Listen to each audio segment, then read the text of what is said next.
Perfecto, muy buenas noches a todos. Le doy una bienvenida al webinar de primeros auxilios psicológicos a víctimas de agresiones sexuales.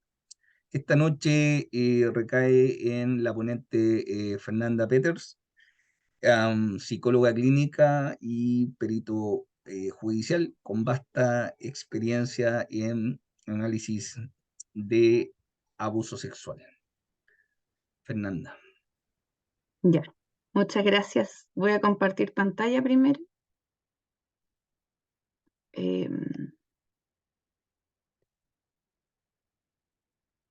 un segundo.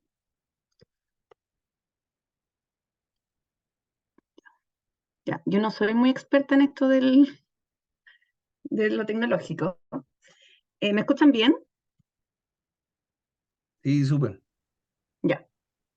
Bueno, buenas tardes. No veo a nadie, solo a Víctor, pero cualquier pregunta, l- prendan sus micrófonos. Bueno, tal como dijo Víctor, mi nombre es Fernanda Peters, yo soy psicóloga clínica, soy magíster en intervenciones psicológicas, en psicodiagnóstico e intervenciones psicológicas de la Universidad Andrés Bello. Actualmente estoy realizando un diplomado de la Unidad de Psiquiatría de la Universidad de Chile en diagnóstico y tratamiento del trauma psíquico, que finalmente se resume en trauma complejo. Y bueno, desde que egresé de la carrera me he especializado en vulneración de derechos, abuso sexual, maltrato, trauma complejo, tanto en el ámbito público como privado, ¿ya? De lo que yo les voy a hablar hoy día un poco es de los primeros auxilios psicológicos en víctimas de agresiones sexuales. Sin embargo, tal como señaló Víctor, los primeros auxilios psicológicos es algo de lo que no se habla mucho, pero tienen un efecto significativo al momento de recibir a una persona que sufrió una agresión sexual. Pero además, no solo se puede utilizar en víctimas de agresiones sexuales, sino que también en otros contextos que son los que voy a hablar más adelante. Pero para poder entender finalmente la importancia de los primeros auxilios psicológicos, me parece que es necesario ir un poquitito más hacia atrás, eh, porque los primeros auxilios psicológicos son 5 pasos en que yo se los podría decir, nombrar y ustedes podrían llegar y aplicarlo. Sin embargo, si no entendemos el contexto y la implicancia y el efecto que puede tener en una persona, podemos generar un impacto positivo como negativo, ¿ya? Por lo mismo me parece importante que nos vayamos un poco hacia atrás y por eso les quiero hablar de los tipos de violencia, que aquí ustedes ven violencia física, psicológica, económica, sexual y la última es violencia vicaria, que es algo de lo que se está hablando, es un concepto más actual, ¿ya?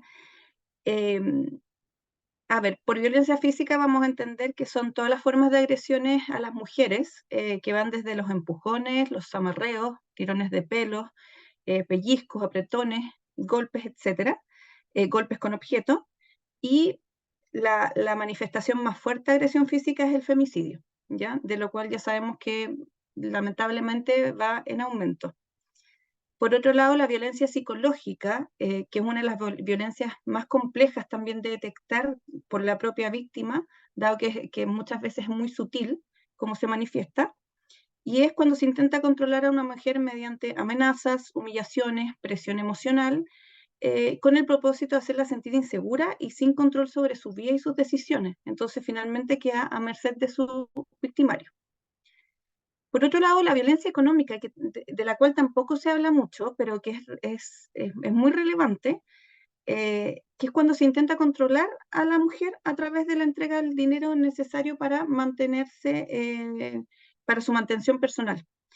Ocurre mucho, o la de los hijos, ocurre mucho en las víctimas de mujeres víctimas de violencia que son dueñas de casa, que muchas veces la violencia económica es un factor relevante al momento de ellas poder realizar alguna denuncia o poder tomar algunas acciones más protectoras hacia ellas o hacia sus hijos, ¿ya?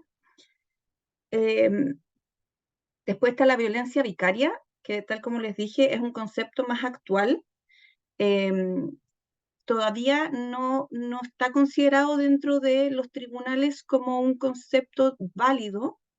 Em, Sin embargo, hay varios estudios acá en Chile, sobre todo, de psicólogas que están promoviendo para que sea esté tipificado en el Código Penal, ¿ya?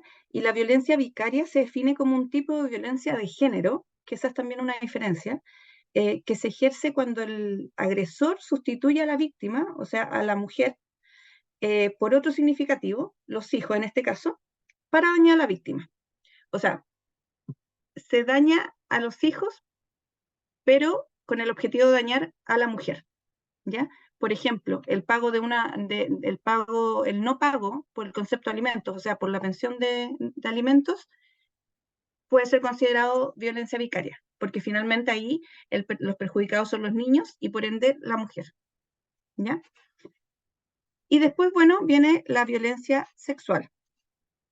Cuando hablamos de violencia sexual, eh, yo creo que todos tenemos aquí algún concepto o alguna idea de qué es lo que es la violencia sexual, y es principalmente cuando una mujer es obligada, ya sea mediante la fuerza física o amenazas psicológicas, para tener relaciones sexuales o realizar cualquier acto sexual que pueda ser humillante y degradante para la persona, ¿ya?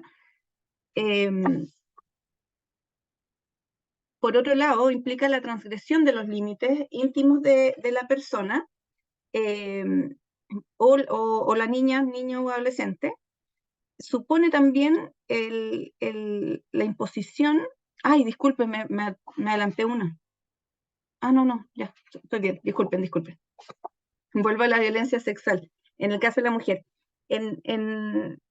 La verdad es que la definición de violencia sexual es bastante amplia, eh, y en los países se diferencia, o sea, cada país en general tiene como definiciones distintas, pero yo creo que una de las más acertada es la de la Organización Mundial de la Salud, que la define como todo acto sexual, la tentativa de consumar un acto sexual, los comentarios o insinuaciones sexuales no deseados o las acciones para comercializar o utilizar de cualquier otro modo la sexualidad de una persona mediante coacción por otra persona, independiente de la relación de esta con la víctima en cualquier ámbito, incluidos el hogar y el lugar de trabajo.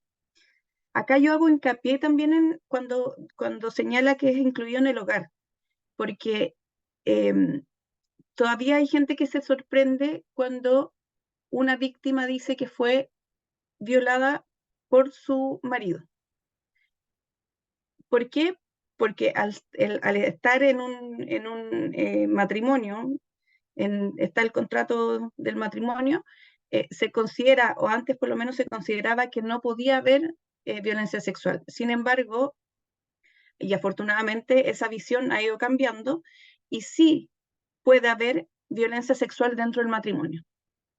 Es complejo de periciar incluso. A mí me ha tocado tener que periciar víctimas de violencia sexual dentro del matrimonio, y es complejo porque además las víctimas muchas veces no se han dado cuenta de que fueron víctimas de violencia sexual.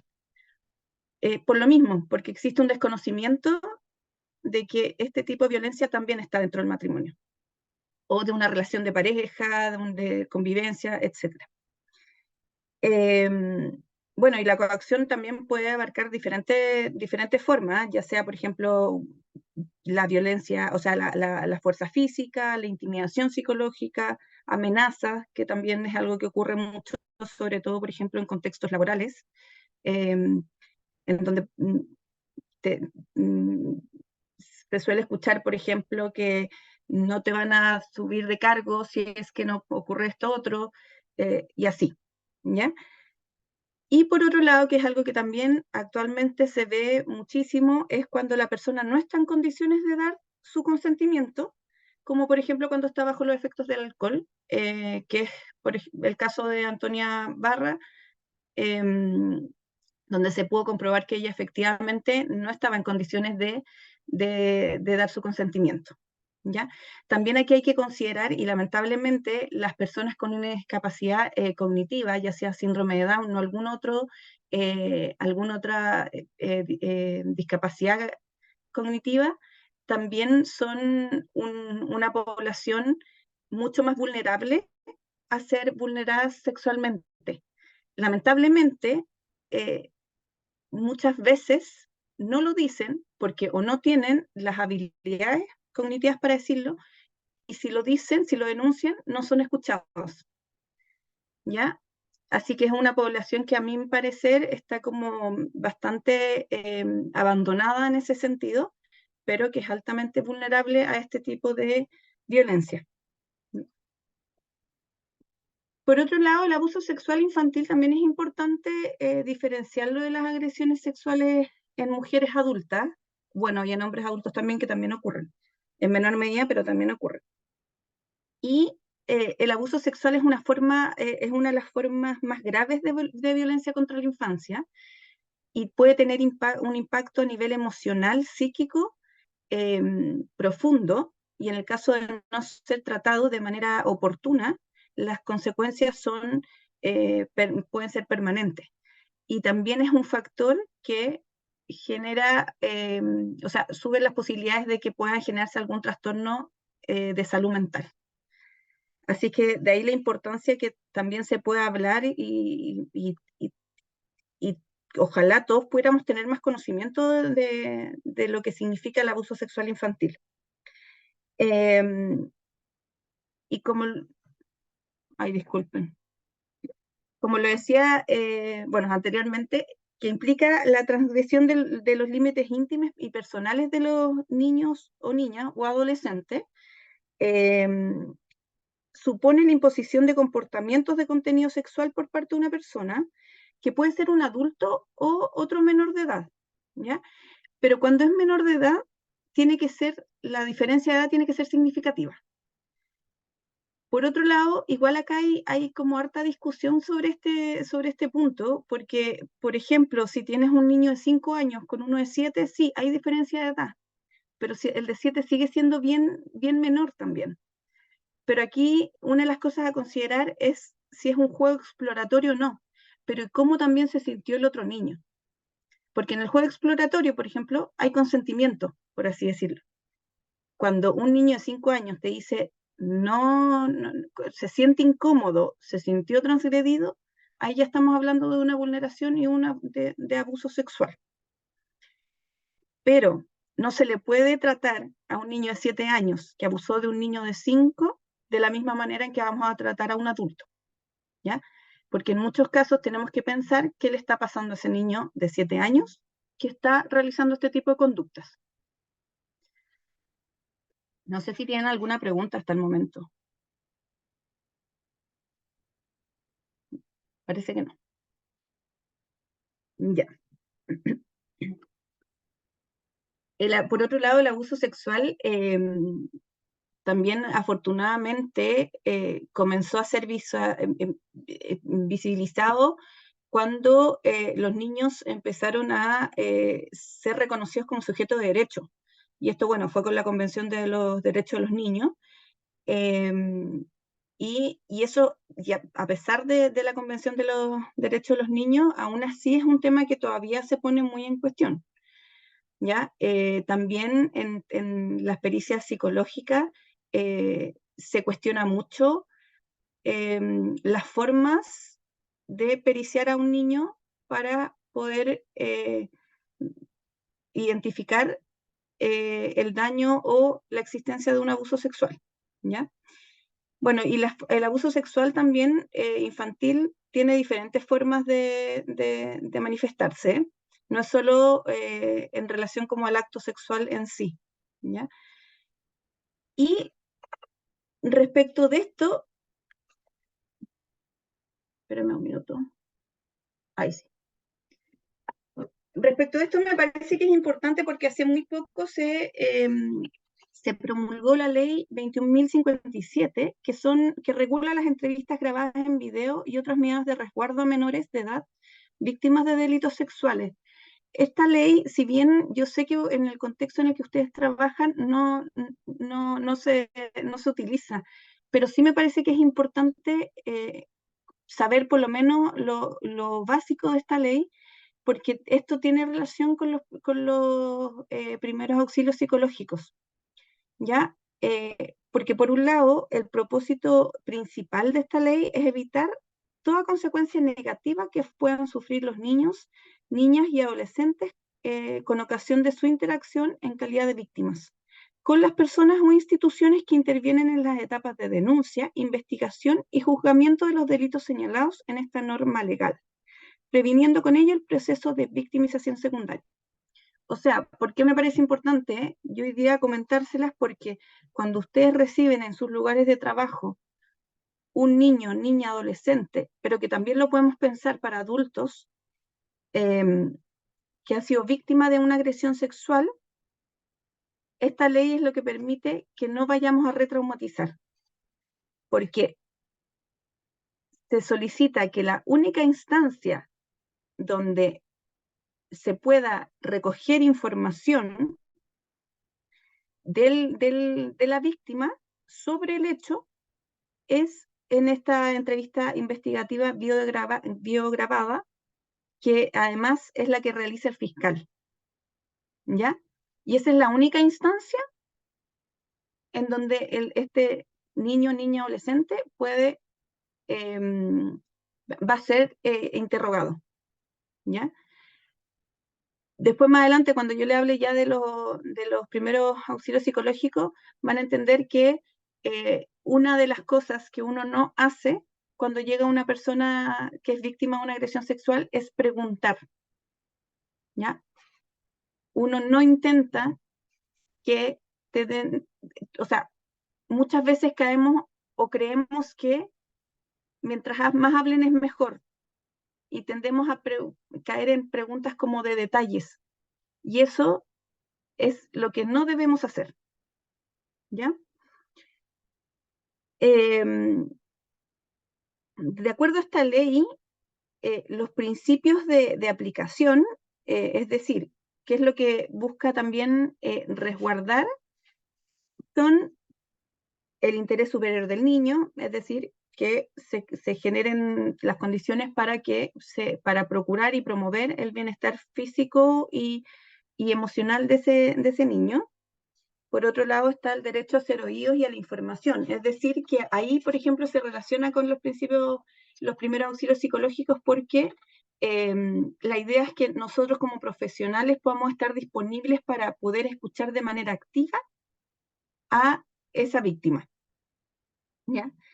En ese caso, ustedes que reciben eh, a víctimas de agresiones sexuales, acá es ideal, yo es algo que en realidad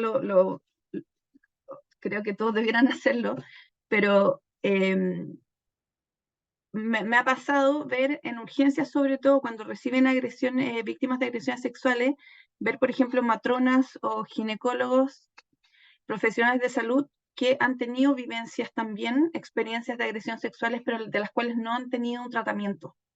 Por ende, se han visto también eh, afectadas porque se remueven muchas cosas respecto de la propia historia, ¿ya? Lo que también puede generar un efecto negativo si es que nosotros nos vemos interferidos por nuestra propia historia, ¿ya? Por eso es súper importante que nosotros mismos podamos revisar nuestra historia en caso de que en algún minuto hayamos sufrido, lamentablemente, algún tipo de vulneración. Eh, porque efectivamente cuando a ustedes les llega en una urgencia, puede ser un evento traumático no solo para la víctima, sino que también para ustedes como profesionales de salud. Y me parece que estas instancias son súper importantes porque también les entregan ciertas herramientas para el autocuidado en la medida en que también pueden conocer el impacto que esto puede tener no solo en las víctimas, sino que también en ustedes.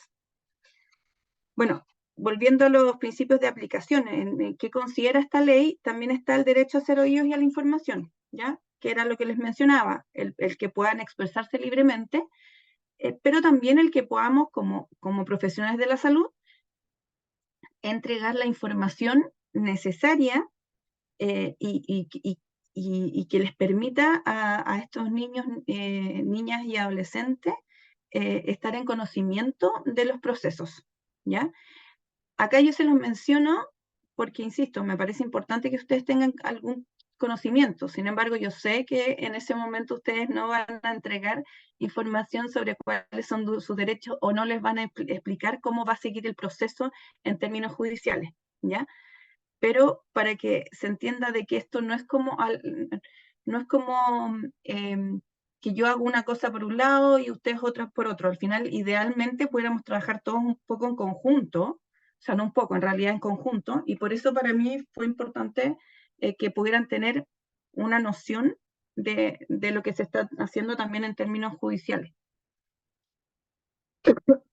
Dentro de esto mismo también existe lo que es la participación voluntaria y progresiva, eh, que es el hecho también de que ese niño, esa víctima, tiene derecho a decir no quiero participar. ¿Ya? Si bien lo que le ocurrió es un delito y tiene que ser penalizado, también tenemos que escuchar qué es lo que ese niño, niña, adolescente quiere. Muchas veces tenemos que trabajar para que esa víctima pueda finalmente estar preparado para exponerse a una instancia judicial, ¿ya? Pero, nuevamente, es importante escuchar. ¿Por qué también es relevante esto? Porque si nosotros al momento de recibir a un niño, niña, adolescente en una urgencia y intervenimos de una forma que puede ser negativa o dañina, podemos perjudicar también el proceso judicial, pero no solo en el proceso judicial como tal, sino también podemos generar un daño mayor, ¿ya?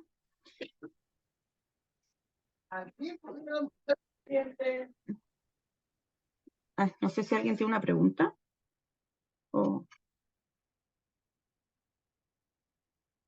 Voy a leer el chat porque tengo aquí, parece una... Prefiero que abran el micrófono porque de repente no veo el chat. Sí, mira, hay dos preguntas ¿Cómo lo, en el chat. cómo lo hacen los médicos en el peritaje? Porque hay preguntas muy específicas con detalles. ¿Se refieren al mismo momento de recibir a la víctima? En el peritaje sexológico que se hace en las unidades clínicas forenses. Yo creo que a eso se refiere. Ya, es que ahí es parte del protocolo y las personas que realizan el peritaje también tienen una formación para ver de qué manera preguntan y qué se pregunta. Efectivamente. Es bien específico también ahí en que tienen que ser personas preparadas para poder realizar ese peritaje. Y esto es distinto porque eso ya cae en lo que es el peritaje como tal. Por ejemplo, en mi caso, cuando yo hago una pericia, también tengo que buscar y por lo mismo uno se va formando y sigue especializándose para poder tener más herramientas para no retraumatizar. Pero porque lamentablemente las pericias son una instancia en donde la persona va a tener que revivir toda la historia. Cuando yo he tenido que evaluar daño por maltrato psicológico, maltrato físico, lamentablemente tengo que preguntar de manera muy detallada cómo fueron los hechos. Entonces, pero ahí también tiene que ver con la expertise del perito. Cuando se hace el informe pericial de una víctima que llega a una unidad clínica forense hospitalaria, se pide un breve relato para describir y dirigir el examen. En paralelo llega a la Brisex, que también llega a la Brisex, me imagino que es Brisexme, de la PDI, que también hace preguntas. Todo eso en adultos y menores. O sea, son dos relatos, además de lo que pudieran haber dicho a la policía con quien se hizo la denuncia. Sí, efectivamente, esto ocurre. Esto es algo que se está tratando de trabajar y por eso es, por ejemplo, la ley de las que le estoy hablando actualmente, pero que lleva muy poco tiempo en vigencia, para que finalmente solo exista esta instancia de la entrevista videograbada. Pero actualmente, y también ocurre muchas veces que las instituciones, ya sean hospitales o clínicas, muchas veces como que eh, tienen sus protocolos internos o ni siquiera hay no hay protocolos tan establecidos o tan definidos, y ocurre que la víctima termina teniendo que responder a muchos profesionales distintos sobre lo ocurrido. Claramente eso genera un daño y es una retraumatización, ¿ya? Pero por eso es que ojalá pudiéramos tener todos una mayor formación en este ámbito, porque si bien esto va a seguir pasando, esto no lo vamos a cambiar de un día para otro, si tenemos más habilidades para poder acercarnos y contener también a esa víctima, podemos mitigar el daño que puede generar el tener que estar contándole lo ocurrido cuando se hace la denuncia, después cuando llega la Brisexme y cuando llegan a urgencia. Porque además, ojalá todos pudieran tener este tipo de capacitaciones, porque no sé si, bueno, yo que trabajo en este ámbito, por ejemplo, carabineros no tienen capacitaciones respecto de cómo acoger a una víctima. Son pocos los carabineros que tienen formación o más especialización en esta área.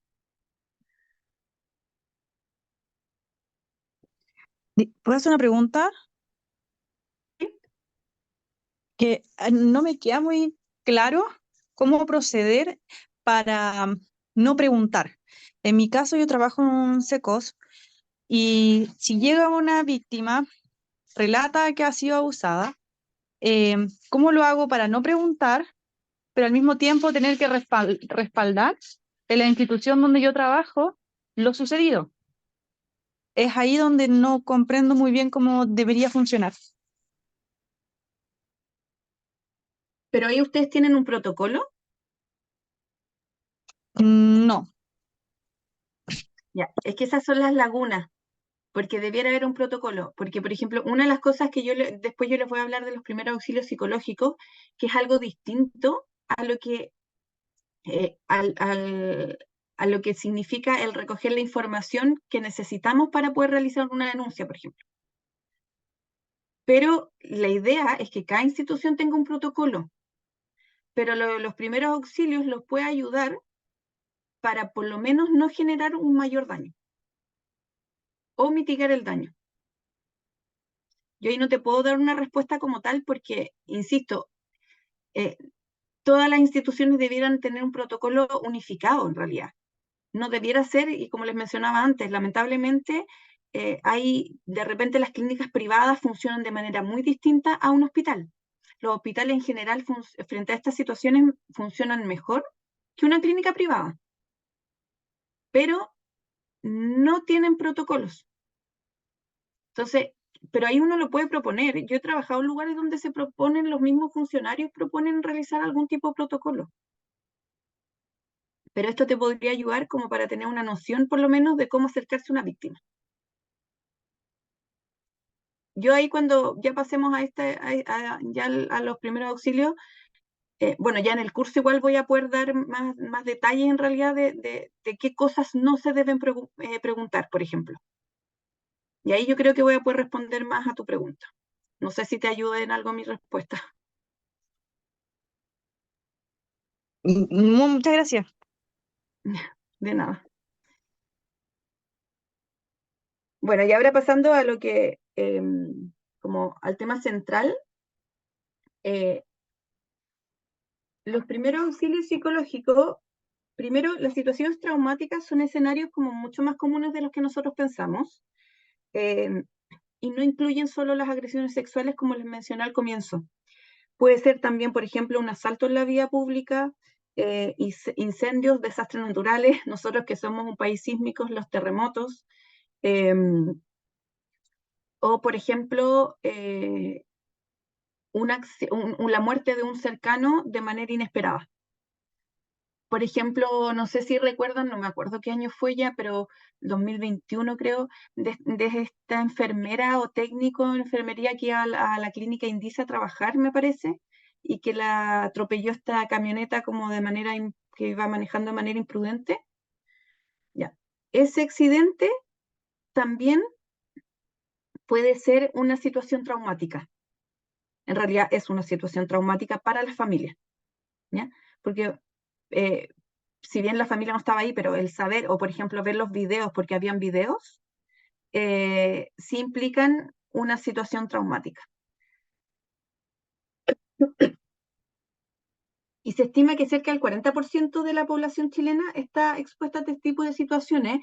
Este es un dato que no está tan actualizado, yo creo que ahora ha aumentado, porque no sé, por ejemplo, si ustedes han escuchado en las últimas semanas la cantidad de cuerpos que se han encontrado, por ejemplo, en el río Mapocho, me parece que fue hoy día o ayer, cuerpos descuartizados, todo eso tiene un impacto en nosotros también, independiente que no sean personas que nosotros conocemos o en lugares más lejanos de donde fueron encontrados estos cuerpos, pero sí significan que puede generar un impacto traumático en las personas, ¿ya? Porque aumenta la sensación de vulnerabilidad también.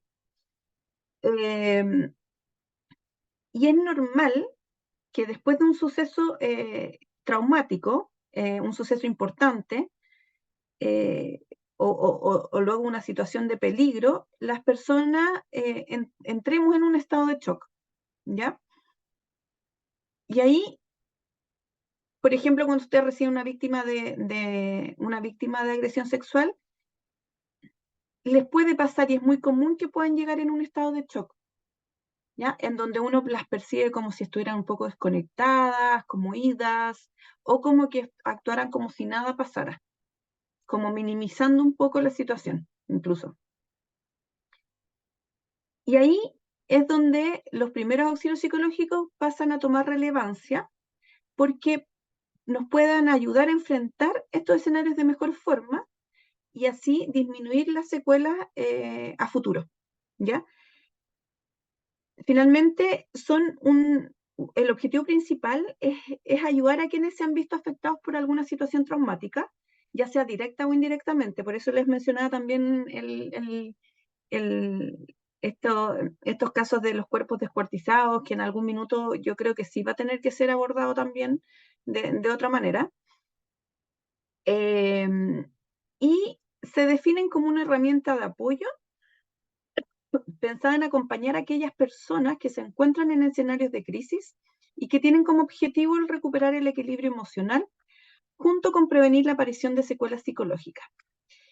Si bien nosotros somos un país que, por ejemplo, ahora que en mayo y en julio recién hubieron desastres con las lluvias que se presentaron, esos son escenarios en los que uno sí puede aplicar los primeros auxilios psicológicos, ¿ya? También en caso de que recibamos una víctima de agresión sexual. Sí, efectivamente, se aplican, si bien son los mismos pasos, pero se tienen que ir adaptando al contexto y a la vivencia, a la experiencia traumática. En el caso de las agresiones sexuales, este tipo de estrategias, estas técnicas, permiten o pueden ser muy significativas para disminuir las posibilidades de que la persona desarrolle, por ejemplo, un estrés postraumático, ¿ya? O un trastorno adaptativo que si bien alguien que sufrió una agresión sexual y que presente después un trastorno adaptativo o una depresión leve, es esperable. Pero es muy distinto, por ejemplo, si la persona presenta un estrés postraumático, porque el estrés postraumático tiene tiene un impacto muchísimo más negativo en la salud mental, Es un trastorno que tiene efectos negativos en muchas áreas de la vida de las personas, y es algo muy complejo. Las personas que tienen estrés postraumático, que también es conocido como trauma complejo, son personas que realmente lo pasan muy mal en el día a día. Son personas que no logran sentir, por ejemplo, calma. No logran disfrutar de momentos que para nosotros pueden ser muy placenteros, para personas con estrés postraumático no lo son, porque son personas que viven de manera permanente en un estado hiperalerta, en donde el cortisol está altísimo. ¿Y por qué están en este estado hiperalerta? Porque se ha instalado en ellos la sensación de que hay una amenaza constante y una amenaza de riesgo de muerte. A pesar de que, por ejemplo, en la agresión sexual fue la agresión sexual, pero no necesariamente hubo violencia como de que pudiera haber llegado a un homicidio. Cómo reacciona el cuerpo, la mente, es como si hubiera estado en una situación de riesgo de muerte. Por eso es que el cuerpo está en un estado de estrés como crónico. Y aquí, en casos como estos, es súper importante los primeros auxilios psicológicos. Pero, como yo les decía al comienzo, es importante sensibilizar al respecto, porque si ustedes se meten en internet, ustedes van a decir, estos son, listo, estos son los pasos, y lo podría aplicar a cualquiera, pero es muy distinto tener la sensibilidad respecto de lo que implica ser una víctima de una agresión sexual, sobre todo considerando cómo el sistema va a tratar a esta víctima, porque tal como preguntaron recién, o en el chat, en donde esta víctima tiene que responder a la Brisexme, a Carabineros cuando se hizo la primera denuncia, después al médico, o sea, la cantidad de relatos que tiene que entregar esa víctima, que además después se puede utilizar en su contra, porque llegan traumatizadas, en donde cognitivamente pueden estar interferidas, entonces los relatos pueden cambiar, y además después se les va a cuestionar en un juicio, por ejemplo, se les podría cuestionar. Entonces, de ahí la importancia, y que para mí me parece súper necesario sensibilizar al respecto, ¿ya? En cuanto a los objetivos de los primeros auxilios psicológicos, el primero es brindar alivio emocional inmediato, ¿ya? Cuando uno uno aplica esta técnica, uno no va a ir a profundizar ni a problematizar respecto del evento, ¿ya? Sino que es como aliviar de manera inmediata. Con una víctima de agresión sexual no vamos a aliviar de todo el dolor psíquico, emocional que le puede generar esta situación, pero sí podemos contener, ¿ya? Facilitar la adaptación también. ¿A qué se refiere esto? A que podamos, en casos de víctimas de agresiones sexuales, es el que podamos ir orientando respecto de lo que va a ocurrir, ¿ya? Y como les decía anteriormente, también es prevenir el desarrollo de psicopatologías, ¿ya? Eso es fundamental. En Chile, la Universidad Católica hizo un manual de primeros auxilios psicológicos en base a una investigación, pero principalmente aquí se consideraron los desastres naturales, ¿ya? Y en este estudio y este manual finalmente se establecen 5 pasos, 5 etapas de los primeros auxilios psicológicos, que como yo les decía, yo se los puedo nombrar y ustedes pueden llegar e ir y aplicarlo, pero bueno, después en el curso también van a poder ver la diferencia entre qué es lo que se tiene que hacer y qué es lo que no se tiene que hacer, ¿ya? En lo concreto, los 5 pasos son la escucha activa, el reentrenamiento de la ventilación, categorización de necesidades y derivación de redes de apoyo. Ay, y faltó una ahí, pero es la psicoeducación también, ¿ya? La escucha activa es lo que les mencioné al comienzo, es el que la persona pueda hablar libremente sin que nosotros interrumpamos, como por ejemplo, que vayamos a decir, a ver, pero espérate, no entendí esta parte, porque cuando llega una víctima de agresión sexual, como también les mencioné recién, puede ser que hayan interferencias cognitivas, es decir, que tengan un relato confuso.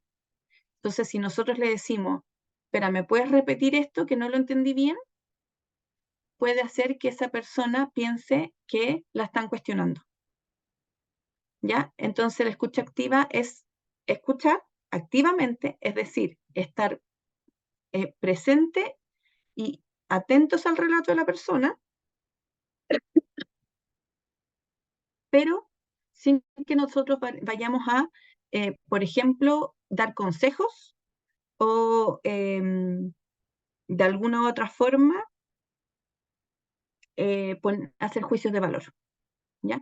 Y la escucha activa acá tampoco está relacionada con que ustedes tengan que memorizar todo lo que les relató la persona, sino que es más que nada el poder empatizar y el que ustedes puedan dar a entender a esa persona que ustedes la están escuchando, están interesados en escucharla, ¿ya? Por eso, nuevamente, creo que es importante revisar nuestras historias, porque recibir el relato de una víctima de agresión sexual puede ser traumático también.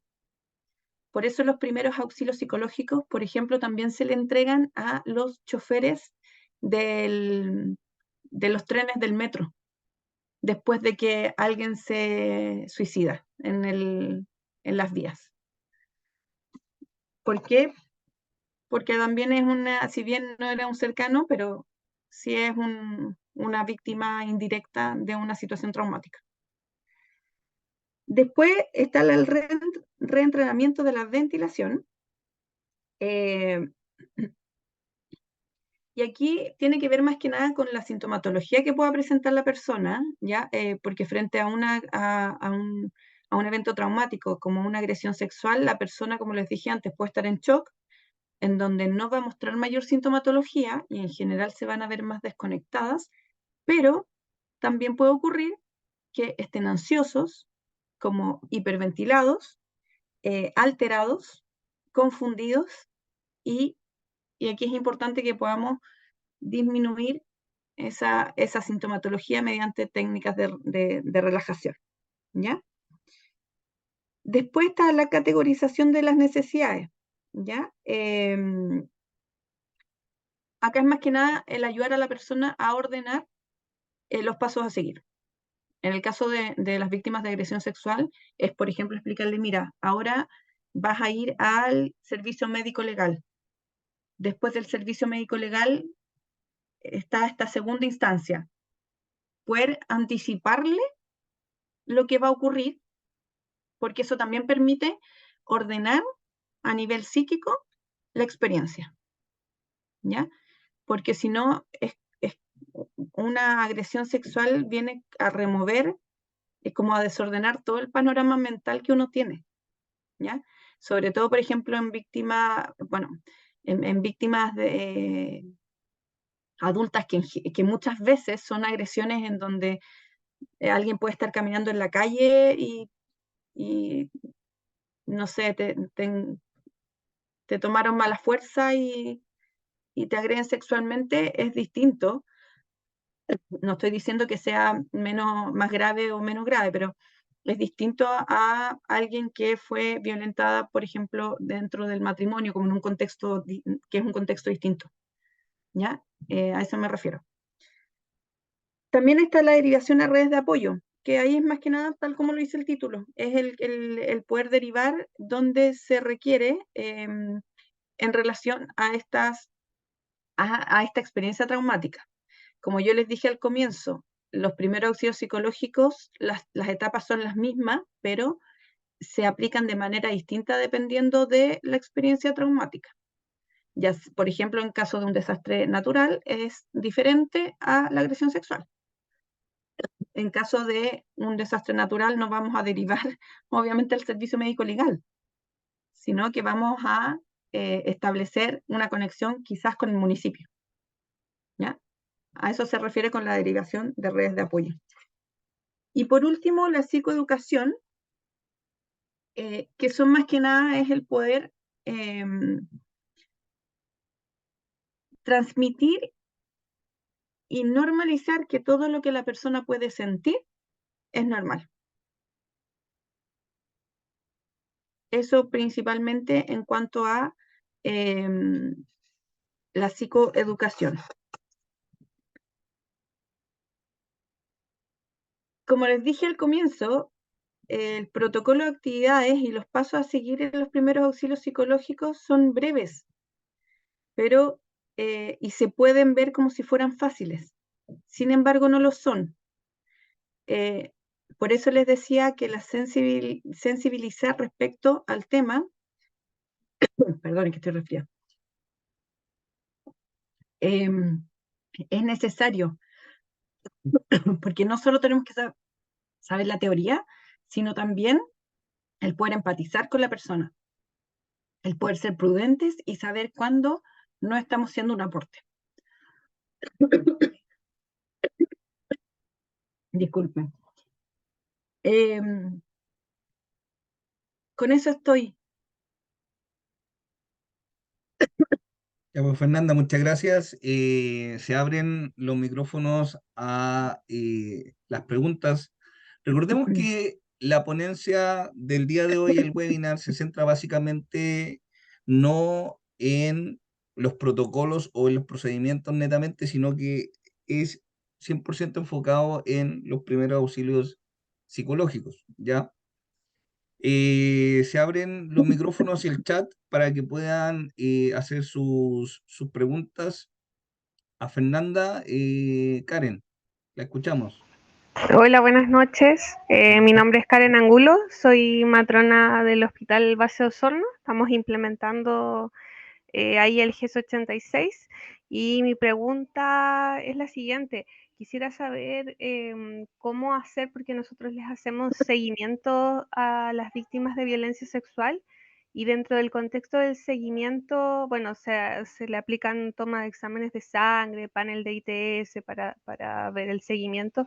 ¿Cómo abordamos ahí para no tener una revictimización? Porque en el fondo como que uno piensa que cualquier cosa, el ir a la unidad le va a volver a recordar lo que vivió, el tomar los exámenes quizás le podría recordar eso, volver a utilizar la camilla ginecológica. Entonces, ¿cómo evitar o hacer menos dañino eso? Hola Karen. Mira, yo creo que ahí lo más importante, y como se los dije ahora al final, más allá de la teoría, son las habilidades de los profesionales. Es la empatía, es el ser acogedor. Pero el acogedor, por ejemplo, no se trata de tratarlos como si fueran víctimas. Son víctimas, pero no victimizarlos aún más. Porque no sé si les ha pasado que de repente los tratan a las mujeres, por ejemplo, casi como si ya no tuvieran poder de decisión también, o de poder hablar y decir lo que necesitan. Es importante ahí, por ejemplo, darles el espacio para que puedan decir, esto me incomoda, no me siento bien, o, perdón, y otra cosa importante es ir explicándole los pasos y repetirlos. A veces sentimos que es como ya, pero si ya lo dijimos, pero cambia el que nosotros podamos decir, ahora vamos a ir o vamos a hacer estos exámenes por tal y tal motivo.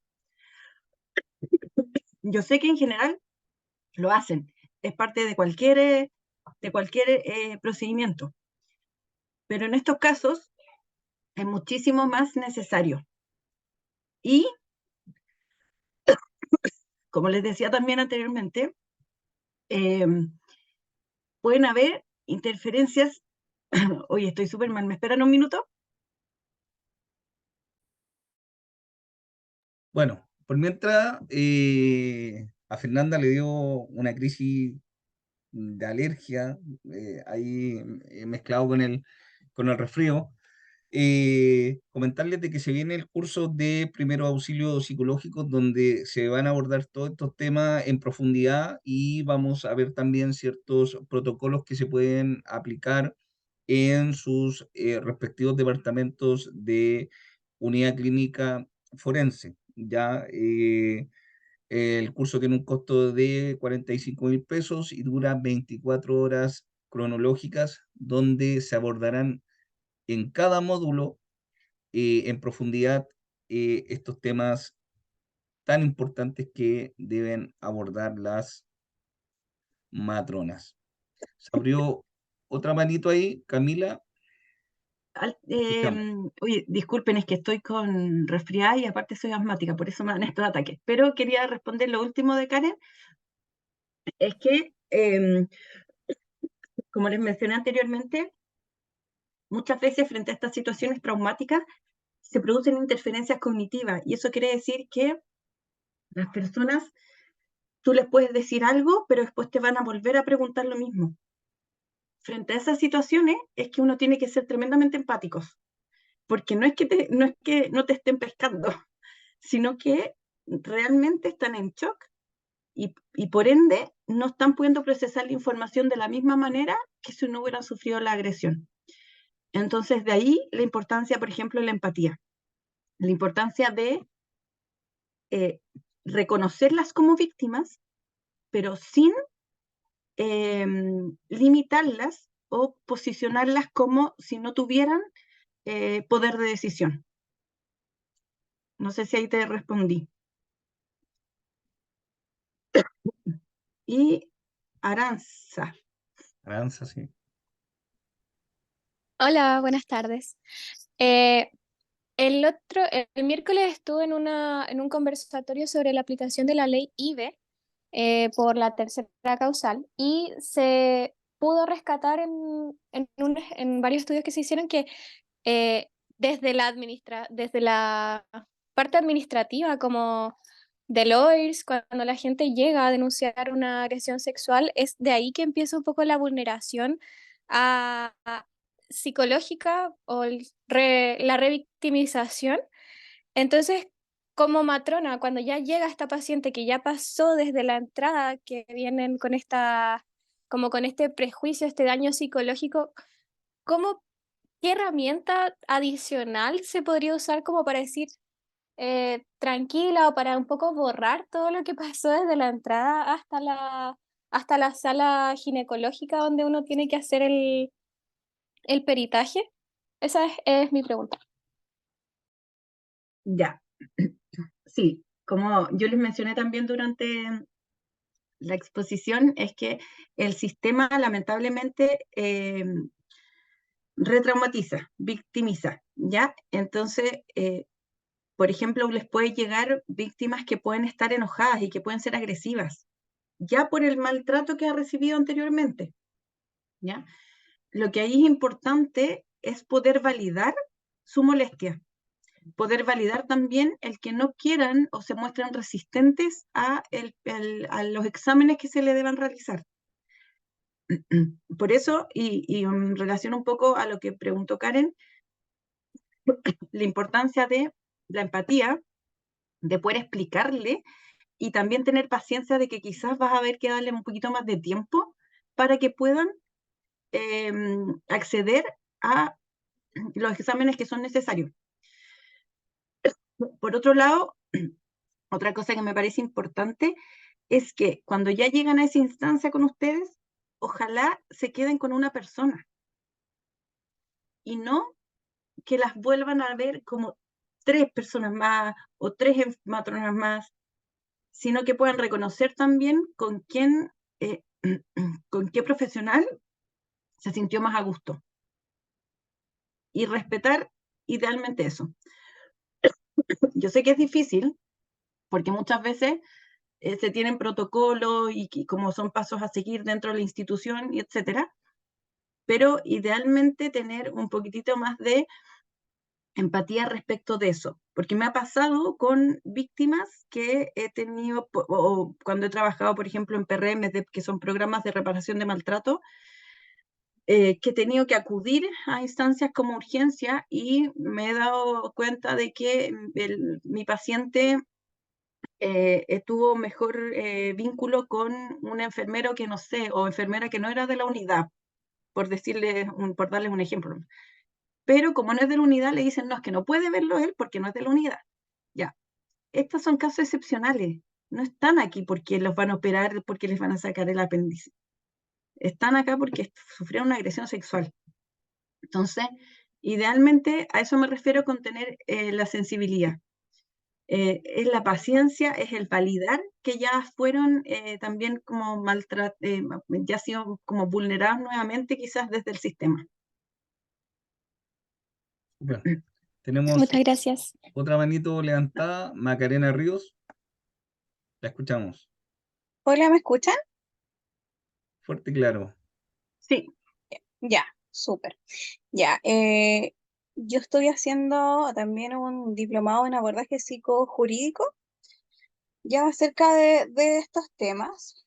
Y nos tocan clases con varios magistrados, abogados, psicólogos, etcétera.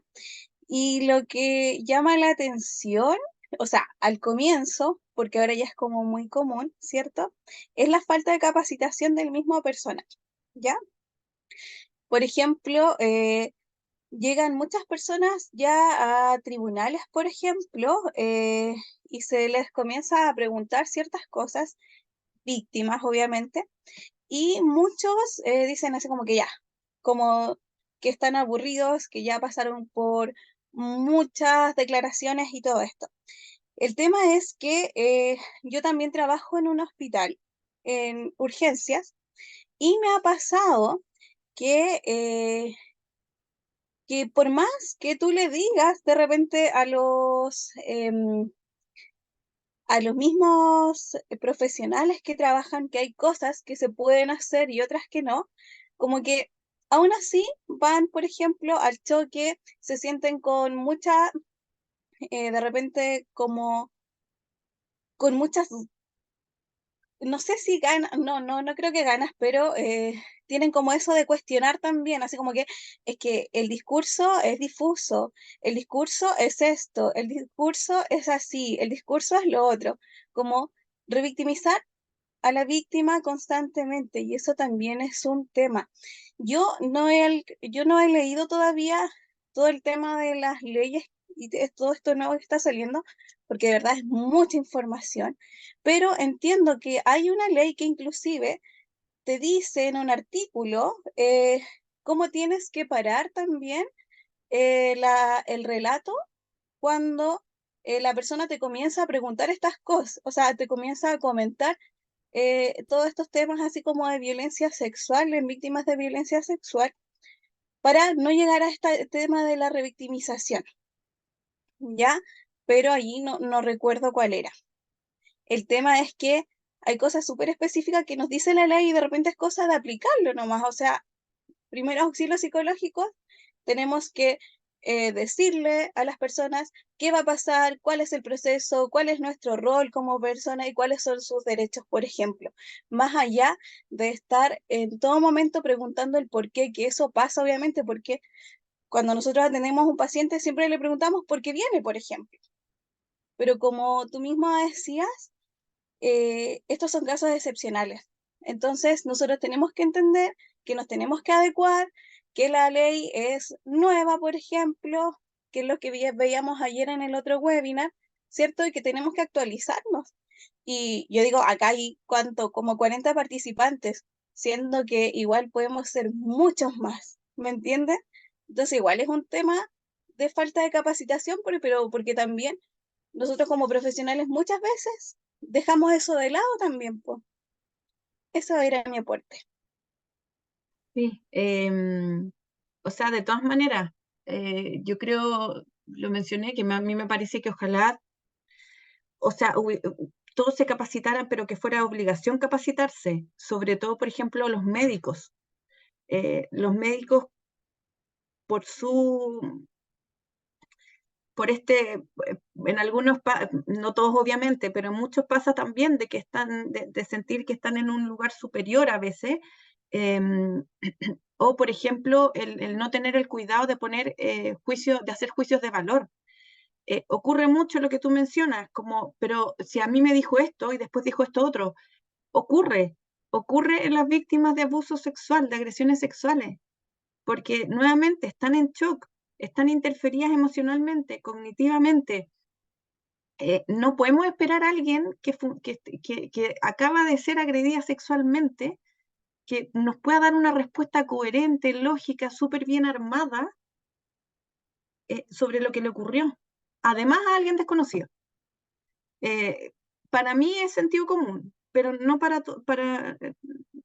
no es sentido común para todos. Entonces, creo que sí falta capacitación y me parece que debiera ser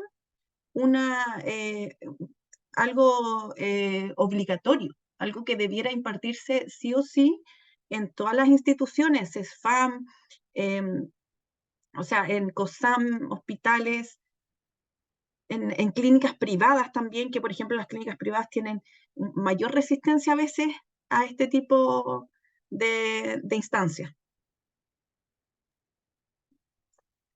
Así No es. sé si alguien más tenía la mano levantada. No, nadie más. No sé si queda alguna pregunta. Abran sus micrófonos.